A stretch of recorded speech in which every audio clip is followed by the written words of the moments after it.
CBS presents Our Miss Brooks, starring Eve Arden.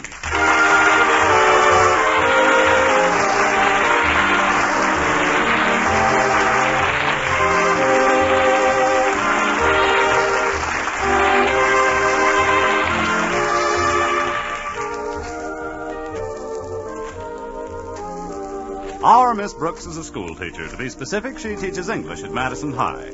Connie Brooks is pretty enthusiastic about her work, too. In fact, in her own words. Although teaching isn't the most profitable career in the world, you must admit the hours are appalling. But there's always my secret heartthrob, Mr. Boynton. He's the biology teacher at school. And a sweeter, more intelligent scientist never brushed off an English teacher to play footsie with a frog. But he'll come around. Even a biology teacher must sooner or later get a little biological. Meanwhile, I can dream, can't I?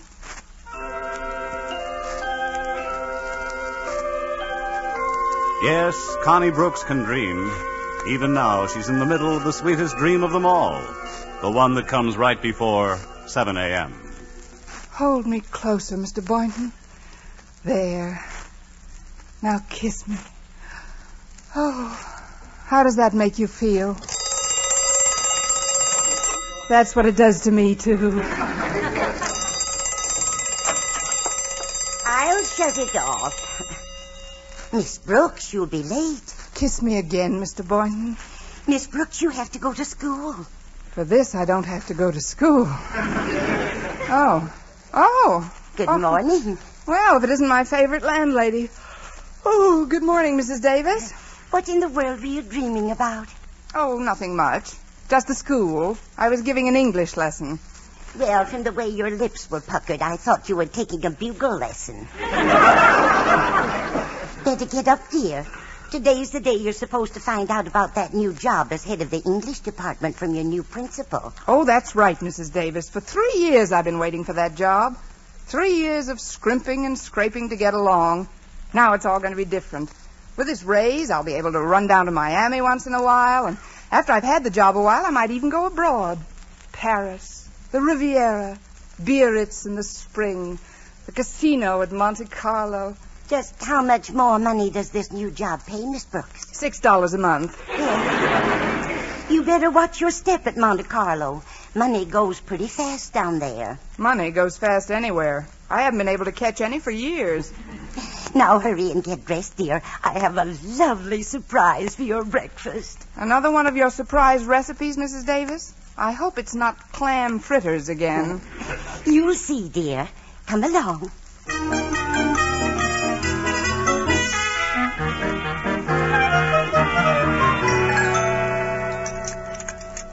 Here you are, dear. Here's your surprise. Armenian pancakes. They've been setting for 5 days. What else could they do? I mean in goat's milk. It takes 5 days for it to get good and sour. Sour goat's milk? Here, try a bite off this fork. Don't pay any attention to the smell. Oh, please, Mrs. Davis, no. Well, just one bite. Tell the truth now. Aren't they delicious? I don't want to hurt your feelings, Mrs. Davis, but if I were the goat responsible for this concoction, I would hang myself by my own beard. If you don't mind, I'll have to pass up the pancakes. But, Miss Brooks, it's a crime to throw out these pancakes. What's the crime? Carrying concealed weapons? You've got to have some breakfast. Could I squeeze you a persimmon or two? No, thanks. I'll grab a kumquat on my way to work. Hey, it's funny Walter Denton isn't here yet. He knows I wanted to get to school a little early this morning and meet the new principal. Rather convenient to have one of your pupils drive you around. Yes, my Chevy's still in the shop. I had a little accident Saturday. I ran into a parked car. Oh, that's too bad. I hope you reported it to the police. I didn't have to. They were sitting in the car. Oh, that's good. I'll get it. Call, Miss Brooks. Come in, Walter. Well, Walter Denton, how you've shot up since I saw you last. You saw me yesterday, Mrs. Davis. My, how time flies. Come on, Walter. I've got to get down early. The new principal takes over today. What's his name, dear? Mr. Conklin, Osgood Conklin. Osgood Conklin? Why, I've known him for years. We went to school together. Really, Mrs. Davis? What kind of a man is he, anyway? Well, the other children used to call him Stoneface because he never laughed. Oh, fine. Well, I shouldn't say never. I did hand him a laugh one time when we were out ice skating. He was practically in hysterics. What happened? I broke my leg. He sounds about as friendly as a subpoena.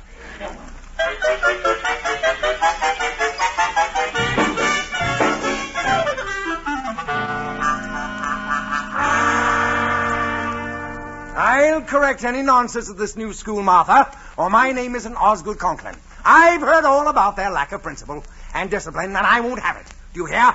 No one is going to interfere with my making Madison High a well-run school. No one. If anyone gets in my way, I'll crush them, step on them like so many ants, squash them. That's nice. Pass the marmalade, dear. And help yourself to some more toast. I hate toast.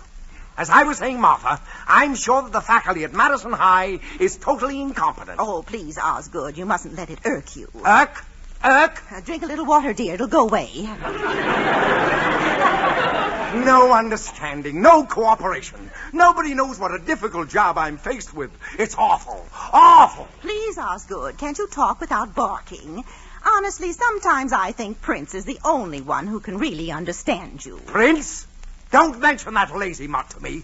Look at him over there, dead to the world. Well, it's getting late. Now, where's my hat?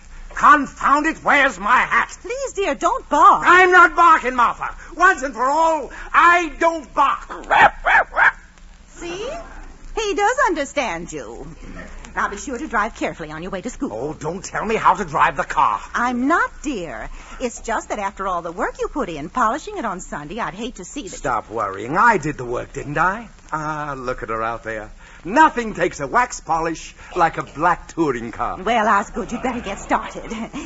You don't want to set a bad example for your new teacher. I'll show them a thing or two. I'll show them.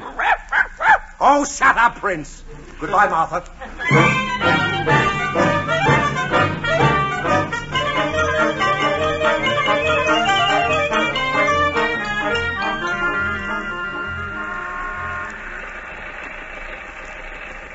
Before we get to school, Miss Brooks, there's something I'd like to talk to you about.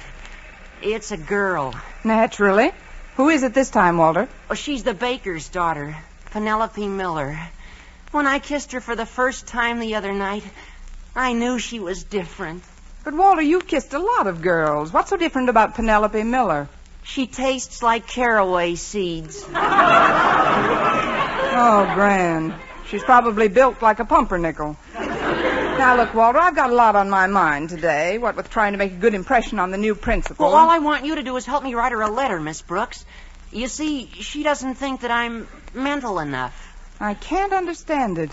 And I figured, well, you being an English teacher as well as a woman, well, you'd know how to make her think I was brainy. You know, intelligent. I hate to trade on just my sheer animal magnetism. You know what I mean? Well, you are a little beastly in spots, Walter. Don't blame yourself. Penelope just doesn't appreciate yet that a man is a thing to be treasured. When will she appreciate it? When she gets to be my age. Oh, I couldn't wait that long, Miss Brooks. What? Oh, I'm sorry, Miss Brooks. I guess I'm not very mental at that, but you will help me out, won't you? I'll come over to Mrs. Davis's tonight, and we'll write a letter together. What do you say? Well, I don't know, Walter. Walter, look out! That car! What car? That big black touring car! The black touring car?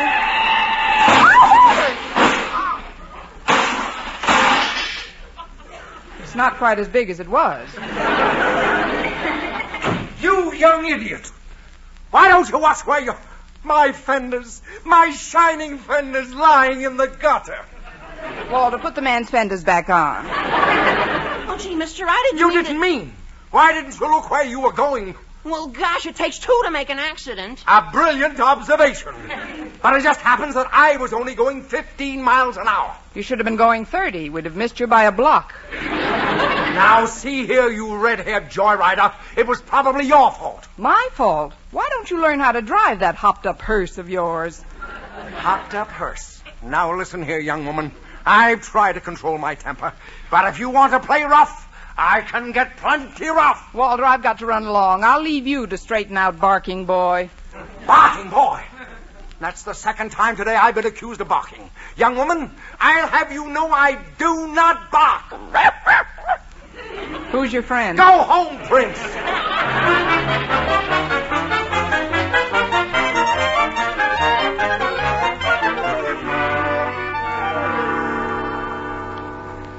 Well, classes haven't started yet. Let me see. Pick up my mail first, and then... Oh, hello, Mr. Boynton.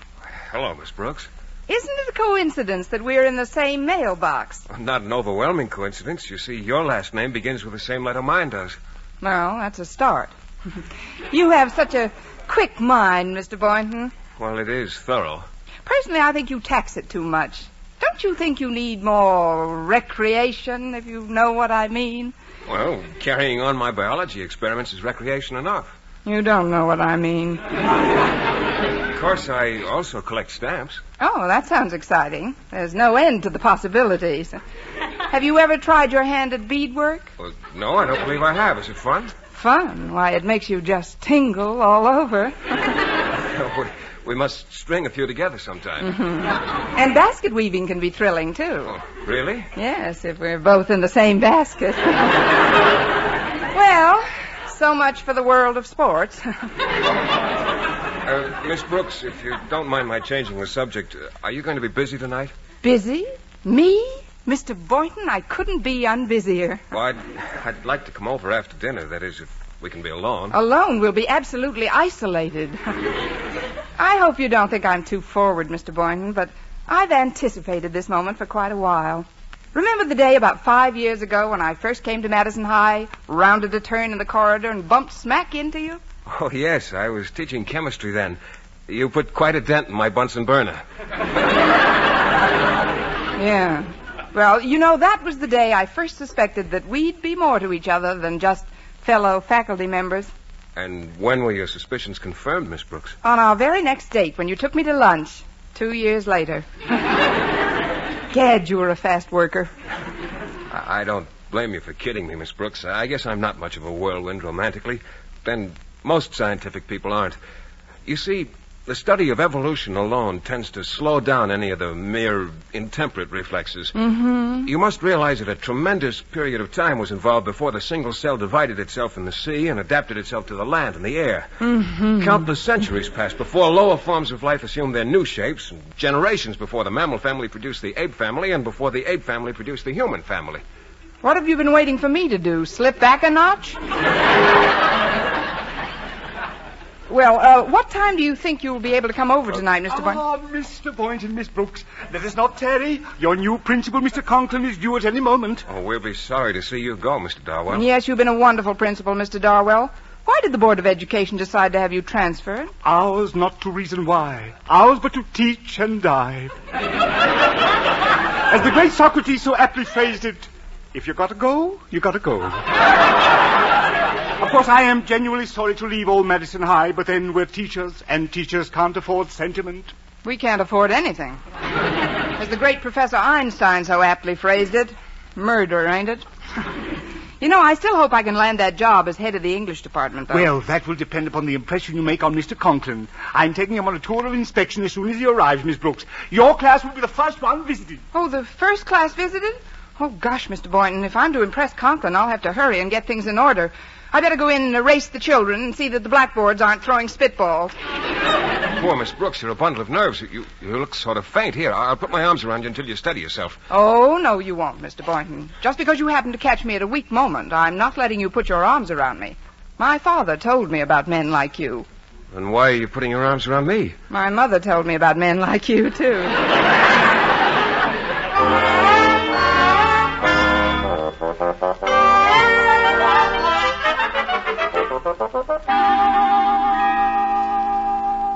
All right now, class. Please let me have your attention. As many of you know, our new principal, Mr. Osgood Conklin, takes over his duties today. So, if he should drop in here at any time, there's no reason for any of us to be nervous, self-conscious, or head of the English department. I mean, we'll just go on in our normal manner. Now, to take up where we left off yesterday. Pardon me, Miss Brooks, but Mr. Conklin and I just happened to be passing by. Oh, why, come right in, Mr. Darwell. This way, Mr. Conklin. Thank you. Mr. Conklin, this is our Miss Brooks. How do you do, Miss Brooks? Glad to make your... Wait a minute. Oh, thanks, Mr. Conklin. Glad to make your acquaintance, too. Oh, you two have met? We sort of ran into each other this morning. Darwell, this is the young lady in the accident I told you about. Mr. Conklin, I have an idea. Why don't we skip English and drop in on the... Now that I know just who Miss Brooks is, I'm particularly interested in watching her conduct her class. Go right on, Miss Brooks. Well, all right, Mr. Conklin. Now, class, I'm going to read some lines to you, that I'd like you to... I want you to tell me who. I'd like the name of the author of the following stuff. Friends, Romans, countrymen, lend me your ears. I come to bury Conklin, not to praise him. That is to bury Caesar. Hand, please? No hands? You've all got them, you know.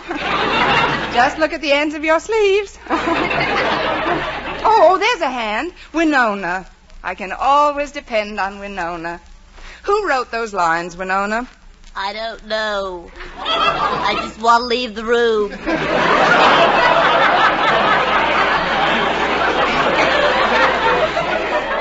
Never mind the blindfold, Captain. Just give me a cigarette.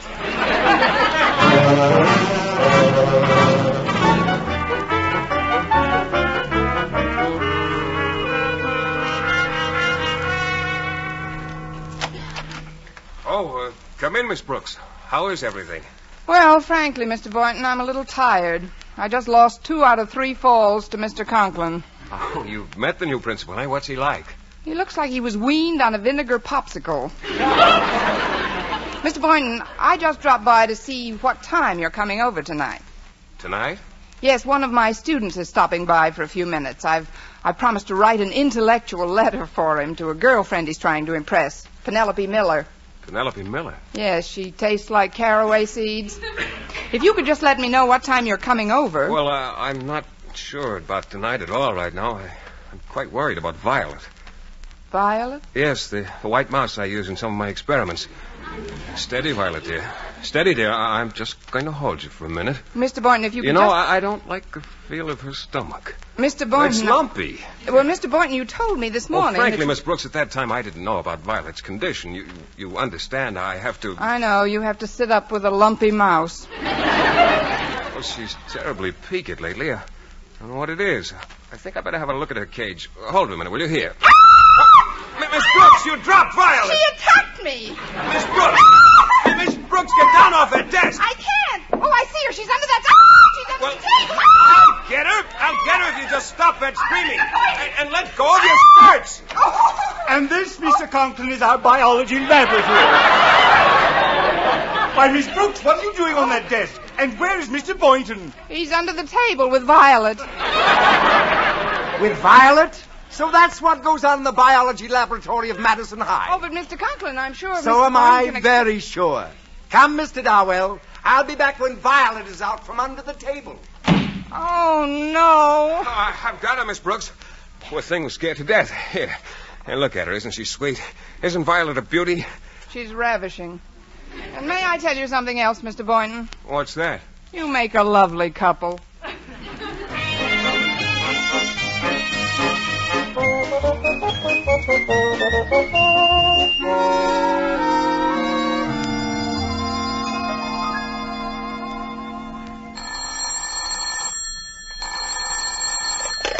Hello, principal's office. Osgood Conklin speaking.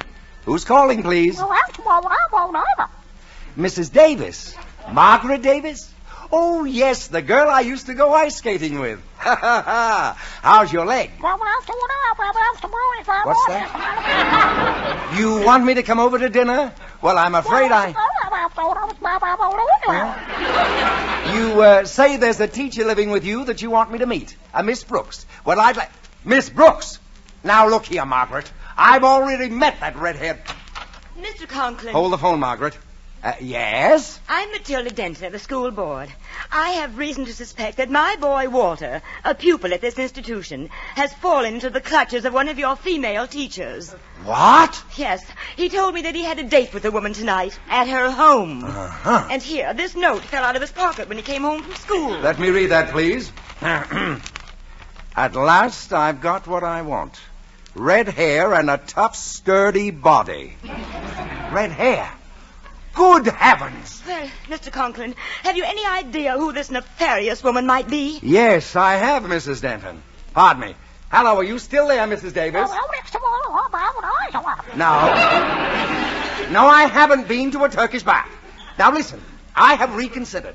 I shall be delighted to dine this evening with you and, Miss Brooks. Mr. Conklin, I'll give you just 24 hours to find out who my boy is traipsing around with. Listen, Mrs. Denton.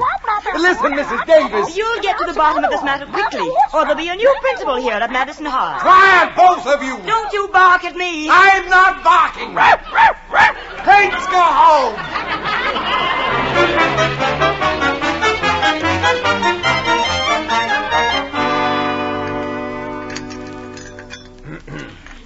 Well, Osgood, how did you like your dinner? Very interesting, Mrs. Davis. I've never tasted this kind of meat before. Just what is it? It's our usual Monday night supper. Seal burgers. I'll take these dishes into the kitchen and see about the coffee. I make Bulgarian coffee, you know. It's strained through a grapefruit rind. Now then, Miss Brooks, let's get right to the point, huh?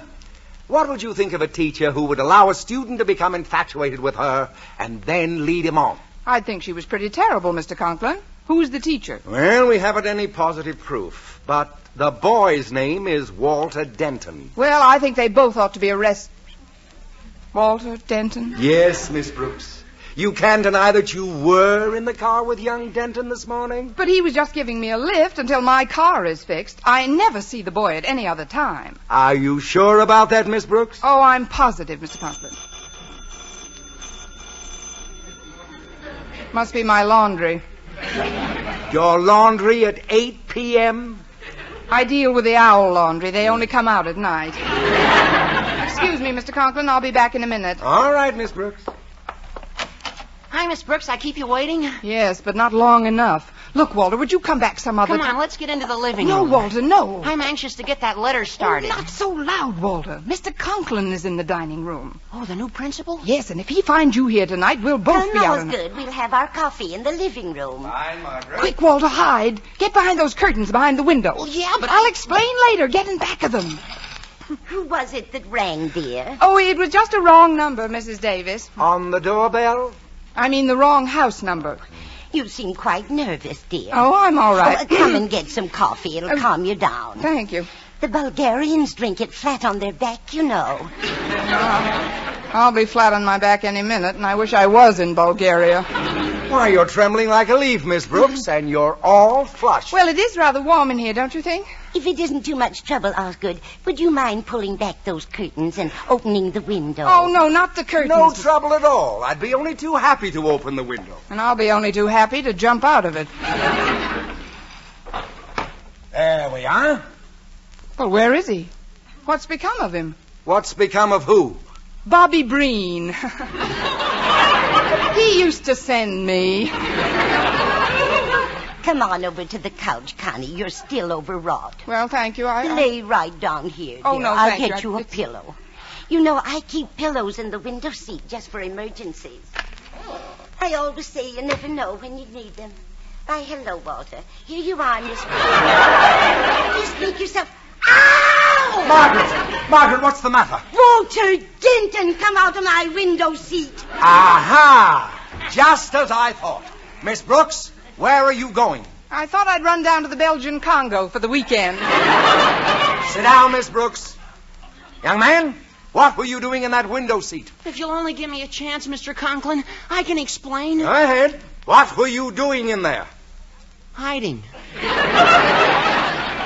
Walter, tell them just why you came here tonight. Well, I came here to see Miss Brooks. I thought we'd be alone. Oh, ho! Oh, no. Well, she was only going to help me write a letter to my girlfriend. I see. Now, let's hear you explain this, Miss Brooks. Here, read this page from Walter's diary. Mine? What is this? At last I've got what I want. Red hair and what a tough, sturdy body. Walter! I wish everybody would stop saying Walter. Look, this isn't even my writing. Here, look at the other side. See, that's my biology notes from yesterday. I asked Mr. Boynton to loan me a piece of paper. Mr. Boynton wrote that? Miss Brooks, don't you get it? Get what? Red hair. It's you he's writing about. Mr. Boynton? Me? Just what he wanted? Tough and sturdy body. Well, I am strong.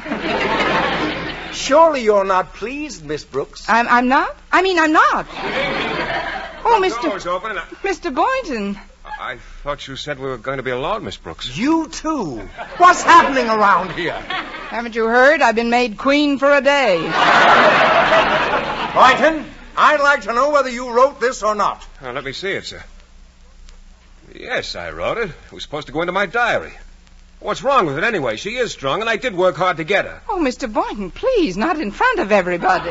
It took 23 generations of crossbreeding to get a red-backed mouse like that. Red-backed mouse? Mouse? Amazing. Miss Brooks, I'm afraid I've done you a grave injustice. You most certainly have, Mr. Conklin. You've placed your own meaning on unfortunate incidents. But You've accused me of misconduct with no proof whatsoever, and you've acted in general like a narrow, bigoted, unfair person. But, Miss Brooks... Mr. Conklin, I never want to see or talk to you again as long as I live. Not even about the job as head of the English department? Mr. Conklin, I've done you a grave injustice. Let's sit down on the love seat and talk this thing over, yes. Huh? Well, we'll take it up first thing in the morning, Miss Brooks. I've got to be getting home now. Come on, Walter. We'll take the bus together. Oh, we don't have to take the bus, Mr. Conklin. I've got my car outside. Your car? After our collision this morning? Oh, after I left you, I hit another car and everything snapped back into place. Well, good night, all. Good night, Walter. Good night. Good night, Walter. Good night. Good night, Mr. Conklin. Good night, Mr. Conklin. Well, now there's just the three of us, Mr. Boynton. Mrs. Davis and you and I. Gee, it's a beautiful night. Look at that moonlight streaming through the windows. If one would take a hint, there'd just be two of us. Two of us and one sofa. I said if one would take a hint, there'd just be two of us.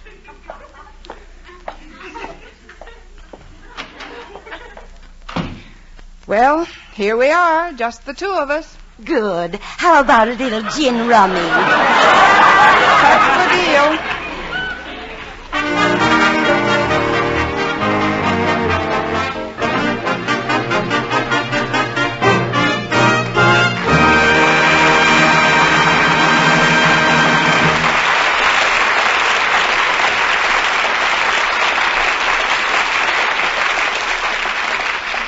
Well, I blitzed Mrs. Davis 3 across, but I'd rather have lost to Mr. Boynton.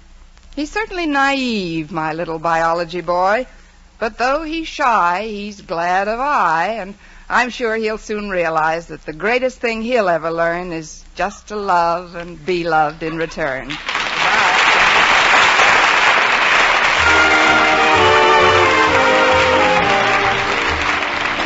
How often have you picked up a newspaper and read about an automobile accident? Chances are you think of accidents like that as always happening to someone else. If you could count on that, there'd be nothing for you to worry about. But chances are also that those very people you read about had the same feeling until something actually did happen to them. All it takes is that one brief moment of carelessness, but it can cause a lifetime of anguish. In almost every automobile accident, there are one or more violations of the law. Yet those laws are made specifically for the purpose of preventing accidents. Our Miss Brooks, starring Eve Arden, is produced and directed by Larry Burns. Tonight's script was written by Al Lewis with music by Wilbur Hatch. Next week at the same time, Columbia will again present another adventure in the far from placid life of our Miss Brooks, starring Eve Arden. Bob Stevenson speaking. This is CBS, the Columbia Broadcasting System.